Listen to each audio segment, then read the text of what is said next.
Hi managers, it's Mandy from HR. This is the instructions for work injuries for our employees that happen at any of our locations. The first page has 6 items that I would like you to read.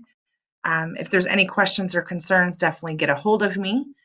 But this is supposed to help the manager know what they are supposed to fill out for an injury and what to send with the employee and what to tell the employee about the injury and paperwork and what our process is. There's been a lot of concerns, a lot of injuries lately, and I think this will help us so we're all on the same page. When there is an injury, we need to assess it. How severe is it? Can they go to hometown urgent care? The biggest thing to know is their hours and if they're open. If there's an injury that happens after hours when the urgent care is closed, then we send them to the ER. The authority for treatment form needs to be filled out by the manager on the top. The doctor, so either you would put urgent care or you would put ER, wherever they're going, and the date, and then write the employee that was injured on there and the date, and then the treatment to what body part. They just want to know where the injury was, and then the manager signs and dates it.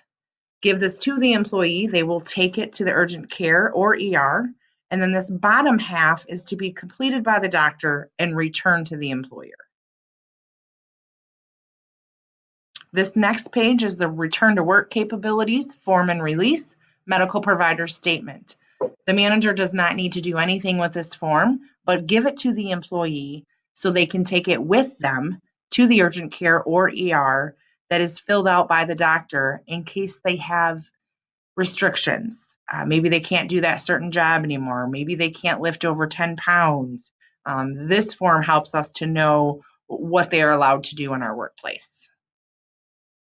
The employer's basic report of injury, the OCR 100 form, is for the manager to fill out. I would like you to fill out as much as you can. If you can't find information on some part of the form to fill out, like I said, fill out as much as you can and then put it in my mailbox and I will fill out the rest. But at the bottom of this form, the preparer's name you have to print and then sign and date. So I need to know which manager dealt with this injury. So if I have any questions, I can go back to the manager and ask them more details.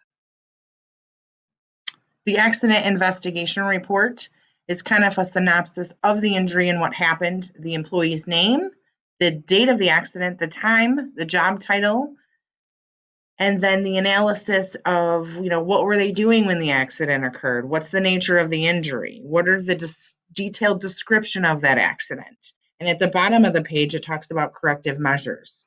Were measures implemented? When were they implemented and by who? And then you sign and date as a manager at the bottom of this. This form also goes in the HR mailbox. When there is an injury happening to an employee at one of our locations, as a manager, we need to follow up, see how they're doing, ask them if they have any questions. If it's questions that you cannot answer, please direct them to me. I can definitely help them out. One thing that we need to understand as management team is that when there is an injury, we have a third party who takes care of this for us. So when all this information is filled out and I submit it, it's kind of out of my hands until they reach back out to me if they need more information. Our third party processor actually calls the employees, deals with them directly. So after we submit everything, we're kind of out of the loop. The main thing to tell employees is that any billing that they get mailed to them personally to their home needs to come to us so we can submit it. Obviously, they are not required to pay it. It was an injury that happened at our facility. Any other questions? Definitely please let me know. But thank you very much for watching this video.